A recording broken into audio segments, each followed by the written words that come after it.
나보다 깊다.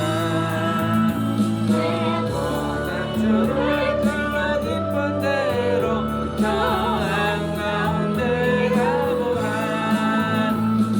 언덕을 떠나서 장마의 배 띄워 내 주 예수의 바다로 내 맘 가져가라. 내 너인데 언제나 거기서 저 큰 바다 물결 보고 그빛 모르는 깊은 바다 속은 한 번에 내려앉보다. 언덕을 떠나서 장마의 배 띄워 내 주 예수의 바다로 내 맘 거쳐가라. 많은 사람이 얕은 물가에서 저 큰 바다 가려다가 찰싹거리는 작은 파도 보고 마음 약하여 못 갈래. 언덕을 떠나서 장마의 배 띄워 내 주 예수의 바다로 내 맘 거쳐가라. 자못 가거라 이대못 가거라 저 그늘의 바다 향해 자고 내놓는 저 깊은 데로 나라 망망한 바다로. 언덕을 떠나서 장마의 배 띄워 내 주 예수의 바다로 내 맘 거쳐가라.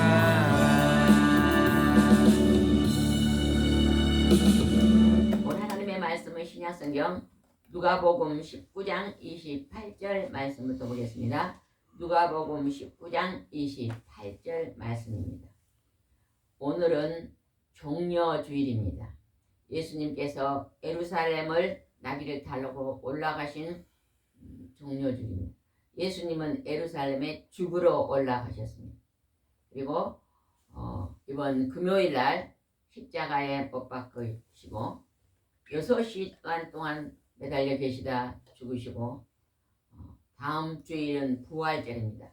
다음 주일 새벽에 하나님의 아들 예수님이 다시 살아나셨습니다. 오늘은 종려주일을 기념하는 예배 날입니다. 28절 한번 보겠습니다. 예수님은 이 말씀을 하시고 앞장서서 예루살렘을 향하여 가셨다. 우리 사람들은 오늘 서울을 가다가 당신은 죽습니다. 그러면 올라갑니까? 안 올라갑니까? 안 올라가지요. 절대 안 올라갑니다. 이 기차를 타고 가다가 사고가 날 것입니다. 만약 잘못하면 죽을 수도 있습니다 하면 우리 사람들은 절대 죽으러 가는 자리는 안 가십니다. 그런데 하나님의 아들 예수님은요, 예루살렘에 올라가면 죽을 거라고 예언자도 말씀하셨고 하나님도 예수님에게도 말씀해 주셨습니다. 예수님은 예루살렘으로 죽으러 올라가십니다. 예수님이 죽으셔야만 우리 인간의 죄를 대신 짊어지고 죽으셔야만 대속에 우리 죄를 대속하실 수 있고 예수님이 다시 죽음에서 다시 살아나시고 부활해 주신 것을 이 사람들에게 보여줘야만 사람들이 죽은 후에 다시 살아난다는 것을 알 수 있기 때문에 하나님의 아들은 죽으러 오셨고 다시 부활하셨습니다. 예루살렘으로 죽으러 십자가 지러 올라가십니다. 29절을 보겠습니다. 감람산 기서 갯바게와 베다니에 이르렀을 때 예수님은 두 제자를 보내시며 30절 이렇게 말씀하셨다. 너희는 맞은편 마을로 가거라. 거기에 가면 아무도 타보지 않는 나귀 새끼 한 마리가 메어 있을 것이다. 풀어서 이리로 끌고 오너라. 예수님은요 하나님이시기 때문에 이곳에서 보이지 않는 곳에 우리는 눈으로만 봅니다. 예수님은 영으로 세계 만민을 다 보시고 바닷속을 보시고 모든 것을 다 보시는 분이니까 이제 가다가 감람산 기슭에 있는 마을에 가면 한 번도 타보지 않은 나귀 새끼가 있을 것이다. 그게 매어 있으면 그를 불공언으라고 말씀하십니다. 예수님이 구약 성경에 예루살렘에 올라가실 때 나귀 새끼를 타고 올라가신다는 것을 하나님께서 미리 기록해 놓으셨거든요. 그래서 예수님은요, 예수님의 걸어가신 탄생부터 예수님이 십자가에 부활하시고 승천하시고 다시 성령으로 재림할 그 모든 것들이 하나님이 약속하신 것을 이루신 것입니다. 우연히 일어난 게 아닙니다. 하나님은 기록하시고 약속하시고 기록하시고 약속하시고 그것을 수천 년을 통해서 그대로 이루셨습니다. 우리나라에 내가 재림 예수다고 말하는 가짜 예수들이 50명도 넘는답니다. 그들은요, 육신의 아버지 육신의 어머니 속에서 태어났잖아요. 예수님하고는 완전히 다릅니다. 예수님은 아버지가 안 계세요. 처녀, 결혼하지 않은 처녀, 동정녀 처녀에게 하나님의 영이 성령으로 잉태되어서 하나님의 영으로 태어나셨잖아요. 근본이 다르잖아요. 근데 그냥 이 대한민국의 가짜 이단에 속한 가짜의 영들이요, 자기는 분명히 육신의 아버지 육신의 어머니 속에서 태어나서 죄를 짓고 산 죄인이 죄림 예수다고 얼마나 지금 양의 탈을 쓰고 이리가 속에 들어서 많은 사람을 미혹하고 있습니다. 예수님은 동정녀 처녀에게 나시고 때가 되시니 이제 죽으러 예루살렘으로 올라가시는데 나귀 새끼를 끌고 오라고 지금 말합니다. 31절을 보겠습니다. 만일 누가 왜 나귀를 푸시하고 묻거든 주님이 쓰십니다 하여라. 이게 그 나귀 주인이 와가지고 왜 나무집 나귀를 이게 풀어서 가져가려고 하냐고 물어보면 예수님이 쓰신다고 말하라고 합니다. 아마 그 나귀 주인은 예수님 앞에 큰 은혜를 입었던 사람이 분명합니다. 그죠? 예수님이 누구신 줄 알고 예수님 앞에 어린 나귀를 그냥 드릴 수 있는 그런 은혜 입은 자일 것 분명해요. 나병을 고쳤던지 안진병이가 일어났는지 소경이 눈을 떴는지는 자세히 기록은 되어 있지 않지만 분명히 예수님에게 은총을 입고 예수님에게 이 나귀를 그냥 감사함으로 그냥 거저 줄 수 있는 사람입니다. 그래서 가서 주님이 쓰십니다 하여라. 그랬더니 어떻게 넣어보시다 32절입니다. 그들이 가보니 예수님 말씀하신 대로 나귀 새끼가 메어 있었다. 그래서 그들이 나귀 새끼를 풀자 주인이 왜 나귀 새끼를 푸시하고 물었다. 제자들은 주님이 쓰십니다 하고 그 나귀를 끌고 와 자기들의 겉옷을 나귀 등에 펴고 예수님을 태웠다. 예수님은 구약에서 겸손하시게 우리가요 막 예전에 높은 사람들은 말을 탑니다. 말. 근데 이 나귀 새끼는요 아주 말보다 작은 짐승이잖아요. 근데 그 나귀 중에서도 작은 짐승 중에서도 이 나귀가 보면은 그 어디 히말라야 그런 데 보면은요 그 등에다 짐을 싣고 히말라야가 엄청나게 그 산이 막 힘들잖아요. 막 길도 좁고 막 험준한 것을 이 나귀가 등에다 짐을 지고 몇 시간을 가면서 것을 봤습니다. 근데 그 말보다 작잖아요, 크기가. 근데 그 말보다 작은 나귀 중에도 더 새끼입니다. 그러니까 얼마나 작은 짐승인지 알겠잖아요. 하나님의 아들 예수님은요 자기를 높이지 않으셨습니다. 자기를 사람들 밑에 낮아지는 모습을 볼 수 있습니다. 우리가 하나님을 믿으면요 우리가 높아지는 게 아니에요. 권세를 누리고 막 다른 사람 위에서 군립하고 그렇게 되는 게 아닙니다. 하나님을 믿고 더 믿음이 깊어지면 깊어질수록 벼가 익으면 익을수록 고개를 숙이는 것처럼 우리 하나님을 믿는 백성들은 하나님을 더 잘 믿고 믿으면 겸손해 주는 것입니다. 낮아지고 낮아진 곳에 우리의 눈이 있고 우리의 생각이 흘러갑니다. 하나님은 이 땅에 많은 사람들이 잘 나가고 돈이 많고 권세가 많고 떵떵거리는 곳에 하나님의 아들 예수님이 이 땅에 오셔서 그들을 찾아다니지 않았습니다. 이 땅에서 아무도 알아주지 않는, 정말로 질병으로 고통당하고 사업하다 실패하고 가난하고 연약한 자들을 향해서 하나님의 아들은 관심이 그곳에 있었습니다. 낮은 자 속에 있었다는 것입니다. 고통에 있는 자들, 슬픔에 매인 자들에게 있었다는 것. 우리도요, 우리 일생을 통해서요, 어떨 때는 잘 나갈 때가 있습니다. 그러나 실패하고 좌절하고 우리가 또 낮은 자리에 있을 때도 있습니다. 그러나 하나님은 우리가요, 잘 나갈 때 우리 오른손을 잡아주는 것이 아니라 우리가 정말로 힘들고 어려우고 낭패가 있는 그 자리에 찾아오셔서 우리 연약한 무릎을 일으켜 세워주시며 우리 손을 잡아 이끄시며 하나님 우리에게 새 힘을 허락해 주시는 것을 우리는 볼 수가 있습니다. 근데 예수님은 이제 나귀를 타고 예루살렘으로 올라가십니다. 37절 한번 읽어보겠습니다. 30절. 예수님이 감람산 비탈길 가까이 오셨을 때 수많은 제자들이 자기들이 본 모든 기적에 대하여 기뻐하며 큰 소리로 하나님을 찬양하였다. 예수님이 예루살렘으로 올라가시는 그 도중에 수많은 제자들이 예수님을 따랐다 그러잖아요. 근데 그들이 종려나무 가지를 땅에 대고 땅에다 종려나무 가지를 대고 호산나 호산나 하면서 예수님을 높이시고 많은 무리가 따라왔습니다. 그 무리들은 예수님이 기적을 행하셨던 것을 봤던 무리들이라고 지금 성경에 나오잖아요. 그죠? 모든 기적에 대해 기뻐하며 큰 소리로 하나님을 찬양하며 예수님을 찬양했다고 성경에 나옵니다.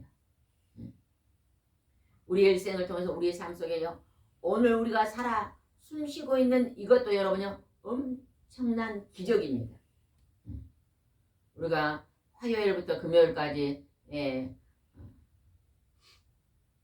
저기 충청북도를 갔다 왔거든요. 아프신 분이 있어서 천안아산으로 해서 당진으로 해서 서산으로 해서 이렇게 5일 동안 이렇게 갔다 왔는데, 차를 타고 또 기차를 타고 고속을 타고 또 자강을 타고 이렇게 막 갔다 오는 그 모든 걸음도요, 그냥 우리가 그냥 잘 편안히 갔다 온 것 같아도 그 모든 우리의 걸음 속에 하나님의 섭리가 있어서 하나님 우리를 지키시고 인도해서 오늘까지 우리가 이 자리에 앉아 있는 것입니다.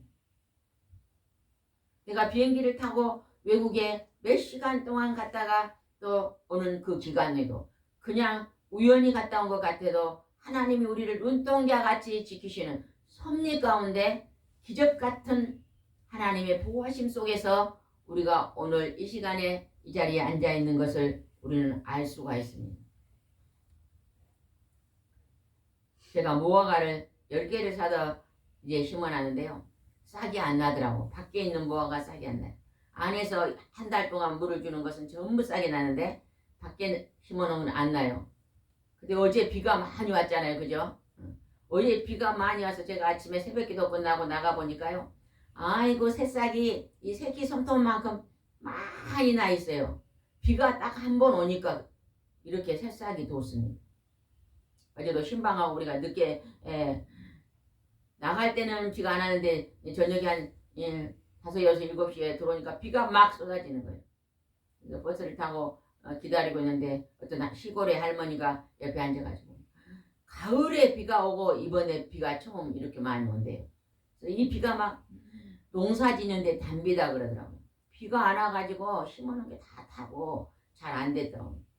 하나님이요, 하늘에서 비를 내려주지 않으면요 우리는 살 수가 없습니다. 서울에 대전에서 오면서 그 기사님, 택시 기사님한테요, 왜 이렇게 비가 안 올까요? 그러니까 그분이 지하수물을 다 너무 한국도 많이 뽑아 써가지고 이 수증기가 올라가고 그러면 비가 더 많이 올 텐데 많이 물을 낭비하고 써서요, 이 땅속에도 물이 많이 없다네요. 지하수에도 물이 많이 없대. 근데 우리가 오늘까지 여러분 하나님이 건강하게 일용할 양식으로 오늘도 단잠을 자고 일으키신 하나님이 여러분 삶 속에 기적을 베풀고 계심을 믿으시기 바랍니다. 우리 하나님을 믿는 우리는요, 그냥 봄이 오고 여름이 오고 꽃이 피고 그런다고 이제 자연인 사람들은 그냥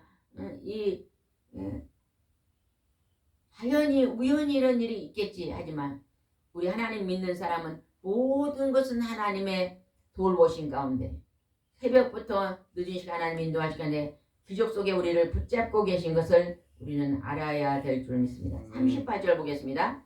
38절입니다. 주의 이름으로 오시는 왕이 복이 있다. 하늘에는 평화, 가장 높은 곳에는 영광하고 외쳤다.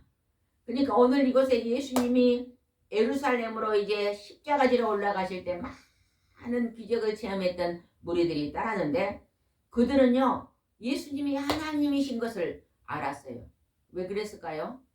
인간이 할 수 없는 것들을 예수님을 통해서 하시는 것을 보면서 이 사람은 진정으로 하나님의 아들이다. 하나님이 보내시는 사람이라는 것을 인정했잖아요. 그러니까 주의 이름으로 오시는 왕이 복이 있다. 만왕의 왕, 구세주, 구원자, 하늘의 영광 가장 높은 곳에서는 하늘의 평화 가장 높은 곳에서는 영광이라고 예수님의 이름을 높입니다. 높여. 세상에 있는 많은 사람들이 하나님의 이름을 예수님 이름을 높이지 않습니다. 예수님이 누구신지도 모릅니다. 그런데 여기서 예수님을요 죽이려고 음모하는 자들도 있습니다. 38절과 39절은요 대조적인 사람입니다. 38절은 선택된 자들입니다. 39절은 버림받은 자들이 기록되어 있습니다. 39절을 보겠습니다. 39절.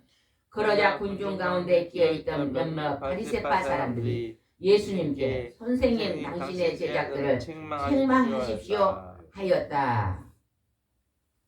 예수님께 제자들을 책망해라. 왜 책망해라 했을까요? 예수님을 높인다고 지금 책망하라고. 그러면서 그들이 신성을 못 오겠다는 거예요. 여기서 만왕의 왕은 하나님밖에 없는데 예수님을 만왕의 왕이라고 했으니까 하나님의 신성을 못 오겠다. 예수님은 인간인데 하나님처럼 높였다고 신성 못 한다면서 이제 책망하라고 지금 말합니다. 그러나 하나님의 아들 예수님은 성부, 성자, 성령의 하나님은 태초에부터 계셨고 그분이 창세기부터 하나님 이 땅에 보내실 것을 약속하신 그 말씀대로 때가 되니까 이 땅에 오셨던 것입니다. 그들은 성령의 인도함을 받지 못했기 때문에 하나님을 몰라봅니다. 여러분이 하나님이 예수님이 믿어지는 것은 여러분 안에 성령의 하나님이 찾아오셔서 여러분 안에서 여러분의 마음을 움직이시고 여러분의 생각을 이제 깨닫게 하셔서 여러분 믿어주신 줄 믿으시기 바랍니다. 아멘. 그러니까 우리가 이번 주간에 지난 주간에 지금 두 암 환자를 신방했습니다.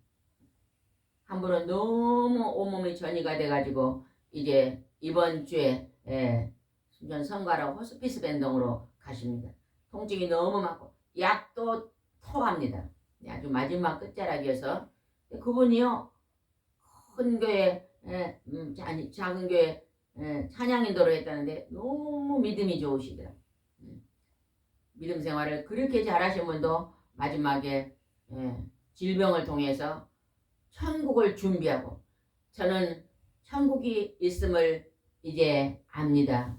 저는 조금 있으면 그 천국으로 입성할 것입니다고요. 죽음에 대한 두려움이 하나도 없습니다. 그래서 막 온몸에 암이 많이 퍼졌었거든요. 여러 가지 퍼졌어도 얼굴은요 천사의 얼굴을 하고 있더라고요.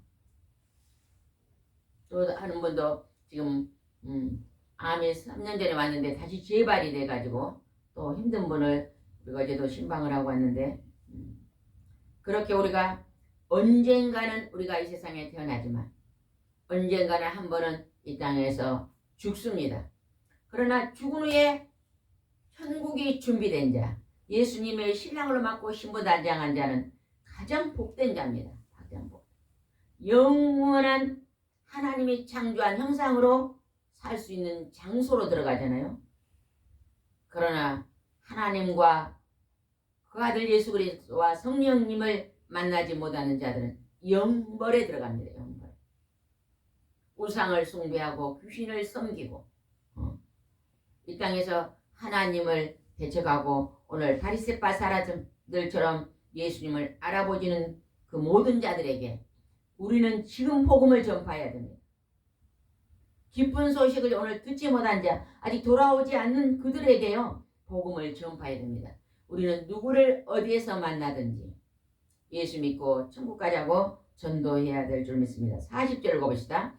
그래서 예수님이 내가 너희에게 말하지만 이 사람들이 잠잠하면 돌들이 소리 지를 것이라고 말씀하셨다. 지금 기적을 체험했던 자들이 하늘의 평화, 가장 높은 곳의 영광이라고 예수님을 왕으로 높이시고 지금 찬양을 하면서 큰 행렬이 지금 예루살렘을 향해 가고 있습니다. 큰 무리가 예루살렘에 가고 있습니다. 그런데 바리새파 사람들은 신성 모독을 했다고 책망을 하고 있습니다.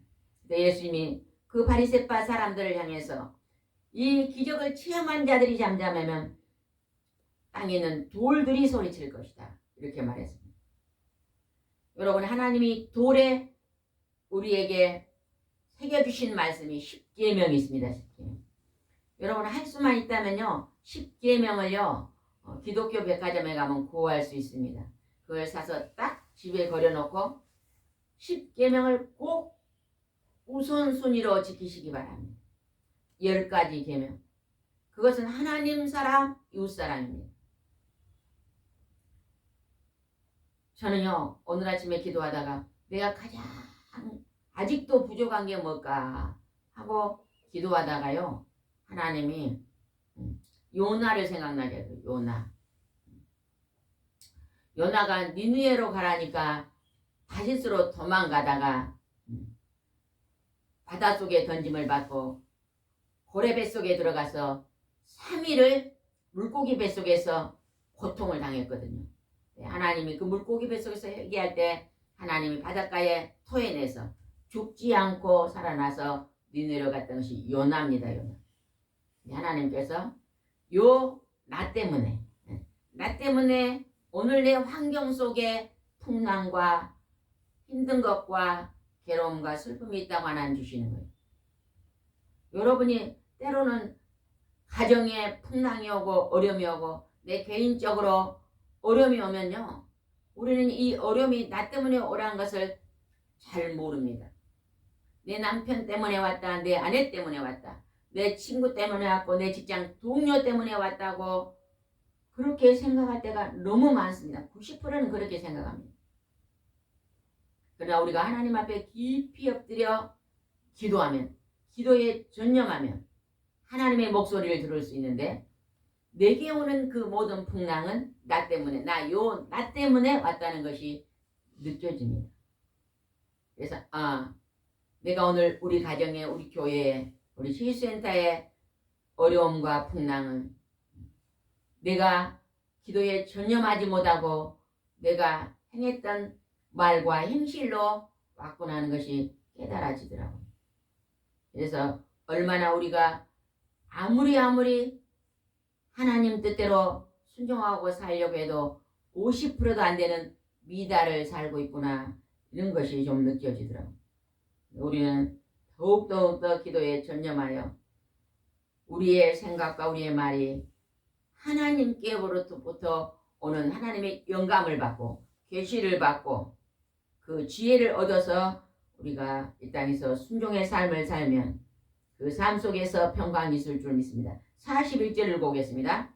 예수님은 예루살렘에 가까이 오셔서 그 도시를 바라보고 우시면서 예루살렘에 들어와서 예수님이 우셨다고 기록됩니다. 예루살렘은 하나님의 성전이 있던 곳입니다. 오늘 하나님이 하나님의 교회 안에를 바라보고 하나님이 우실 수도 있습니다. 오늘 우리를 바라보고 하나님이 우시고 계실 수도 있습니다. 우리는 하나님을 믿는다고 말하고 있는 우리도 우리의 말과 행실이 얼마나 거칩니까? 네, 왜 우셨는지 우리가 한번 살펴보겠습니다. 42절입니다. 이렇게 말씀하셨다. 너도 오늘 날 너에게 평화를 가져다 준 것이 무엇인지 알았더라면 좋았을 텐데 그러나 지금 그것이 너에게 숨겨져 있구나. 내 원수들이 너를 향해 북을 쌓고 사방으로 너를 포위하여 너와 내 자녀들을 완전히 멸망시키고 도 하나도 그대로 남겨주지 않을 때가 올 것이다. 이것은 하나님이 너에게 찾아온 때를 내가 알지 못했기 때문이다. 하나님이 지금 예루살렘을 찾아왔어요. 하나님의 아들 예수님이 지금 찾아왔는데 그 예루살렘을 가까이 도시를 바라보고 지금 오셨다 그러잖아요. 예루살렘에 있는 그 살고 있는 그 백성들이 하나님을 알아보지 못합니다. 하나님의 아들을 예수님을 알아보지 못합니다.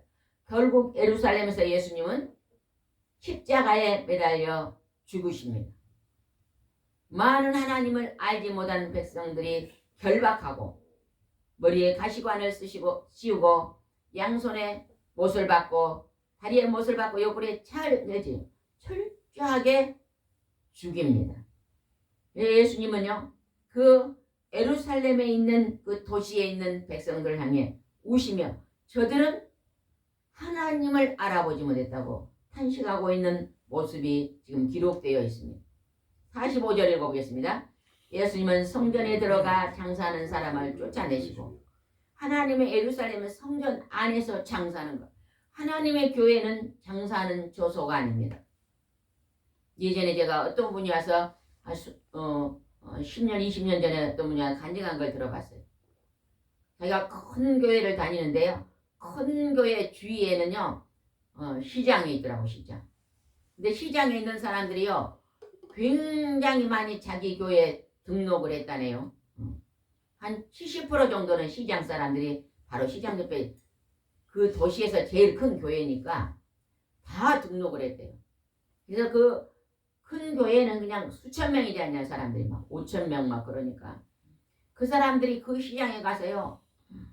딱 교회가 문패를 딱 붙여놓으니까 자기 교인이라고 가서 장사를 많이 부르는.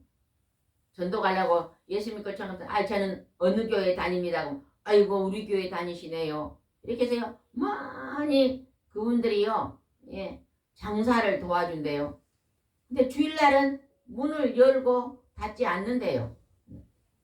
그래서 교회를 가는가 안 가는가 보니까 교회도 가지 않으면서 그냥 가끔 가다 그냥 부활절이나 성탄절이나 추수감사절에 그냥 한번 교회에 가서 등록을 해놓고 내가 이 교회 교인입니다 하면서 그렇게 하는 장사하기 위해서 교회 가는 사람들도 있다고 말합니다. 실질적으로 있습니다. 근데 하나님은 성전에 들어가 장사하는 사람을 쫓아내셨어요. 그러면서 교회는 장사하는 곳이 아니라고 말씀하시며 46절은 굉장히 중요한 말씀을 하셨습니다. 46절 읽어보겠습니다. 내 성전은 기도하는 집이다 라고 성경에 쓰여 있는데 너희는 이 집을 강도의 소굴로 만들었도다 하였다고 말씀하셨다. 하나님의 교회는요 만민이 기도하는 집입니다. 여러분 우리가요 기도할 때 우리가 기도를 전념할 때 하나님은 뭘 선물로 주십니까? 성경에 나와 있죠. 성령을 충만하게 주십니다.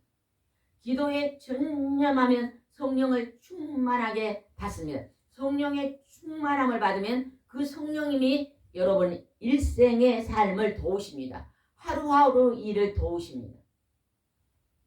우리가 한 30년 전에 20년 전에 어디 병원을 갔어요. 근데 그냥 젊은 자매님이 내가 35인가 노처녀 자매님이 있었는데요. 갑자기 폐가요 아파가지고 의사 선생님이 이 병원문을 나가면 이제 갑니다. 엄마 아버지에게요. 이제 장례를 준비하십시오 그랬거든요. 그런데 우리가 어떤 권사님하고 제가요 교회에서 한 일주일을 막 철야기도를 했습니다. 철야기도로 가서요 손을 얹고 기도해 주는데요. 그 권사님은 이런 얘기를 해요. 기도하는데 갑자기 천사가 날아다니는 게 보였대요. 잠깐 보였대요. 저는 이렇게 손을 얹고 기도하는데 우리가 물로 전기를 맞으면 전기가 통하면 어때요? 깜짝 놀라지요. 찌르릉 하면서 깜짝 놀라잖아요. 그런 것처럼 전기가 머리끝도 이 손으로 쫙 나가더라고요. 근데요, 신기하고 놀랍게도 그 자매님이요, 그냥 폐가 정상으로 회복됐습니다. 사진을 찍었는데 분명히요, 사진에 그 폐가요, 색깔이 희미하게 나왔는데 다시 정상이 돼가지고 지금요, 이쪽에 무선에 잘 살고 있습니다. 시집가서. 하나님이 우리가 환자를 향해 가서 기도할 때도 기도를 전념하여 기도를 많이 하고 성령의 충만함을 받아서 가야만 그 성령님이 그 환자도 치료합니다. 그냥 기도도 않고 가서 그냥 환자들 손 얹으면요, 낫지도 않습니다. 낫지도 않고 잘못하면요, 그 환자의 병이요, 나한테 돌아올 수가 있어요. 그러니까 우리는 기도를 전념할 때 기적 같은 일들이 많이 일어난다는 걸 알 수 있습니다. 여러분이 힘들고 어려운 많은 문제들을요, 하나님의 교회에 와서 정말로 묵시로 기도하시기 바랍니다. 예전에 제가요, 큰 교회 사모님이 계셨어요. 그 교회는 한 3,000명 정도 되는 교회인데 어떻게 해서 이렇게 부흥이 됐습니까? 하고 그랬더니요, 권사님, 사무장 보시는 권사님이 그런 얘기 하시더라고요. 어쩔 때요, 교회 대성전은요, 평일에는 문을 닫아놓고 밑에 지하실 성전은 평일에 열어놓고 대성전은 대예배, 수요예배만 드린다네요. 그리고 새벽 기도고 이렇게 기도회는 지하실에 있는 소성전에서 드린다 그래요. 근데 대성전에 뭘 가지러요, 문을 끌고 들어가면요, 그 사모님이요, 혼자 앉아서요, 하루 종일 기도하고 계십니다. 그래서 그 사모님이 혼자 성전에서 그렇게 혼자 하루 종일 기도하는 걸 여러 번 봤다 그러더라고요. 그 기도가 그 교회의 부흥을 일으키는 것입니다. 기도에 전념하면 하나님이 우리 생각과 말을 하나님께로부터 오는 성령을 기름 부으셔서 그 성령님이 우리 인생의 걸음 속에 우리를 돕는다는 것입니다.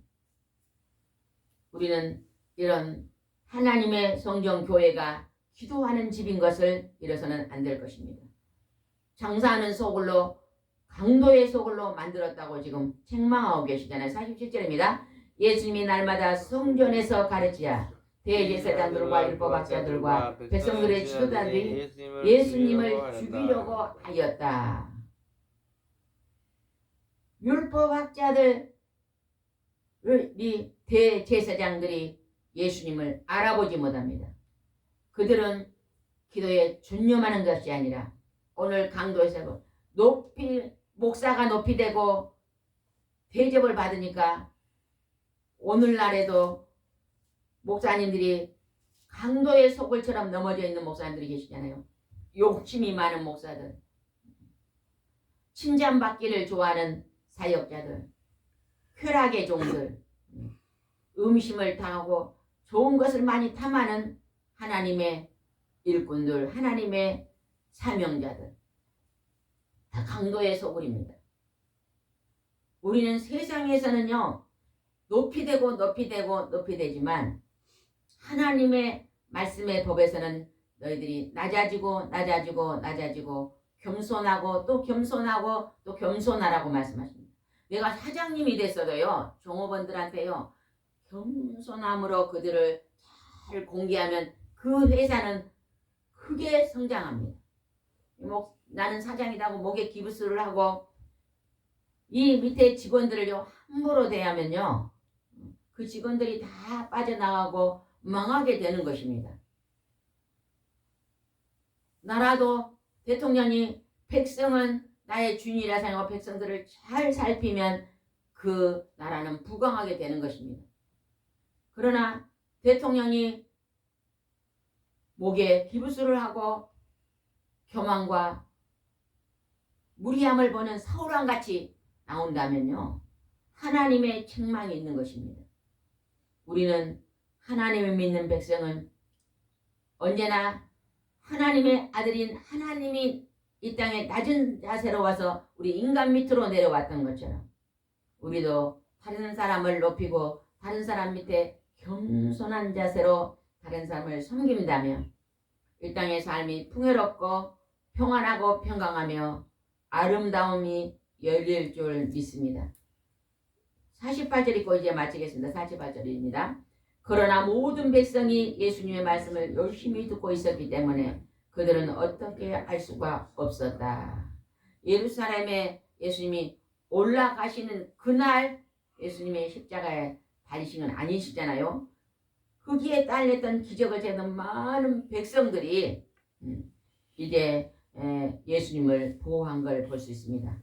그러나 몇 날 못 가서 예수님은 하나님이 보내신 목적을 이루시기 위해서 십자가에 내가 지옥에 가서 받을 고통을 대신 짊으시고 내 대신 우리를 대신해 죽으시고 죄를 용서해 놓으시고 부활하시고 승천하셔서 만 인류에게 하나님을 만날 수 있는 통로를 열어주셨습니다. 다음 주는 부활절입니다. 월요일부터 토요일까지는 고난주간입니다. 고난주간에는 여러분이 절제하시고 여러분이 겸손하시고 이 고난주간에는 금식하시는 분도 많이 계십니다.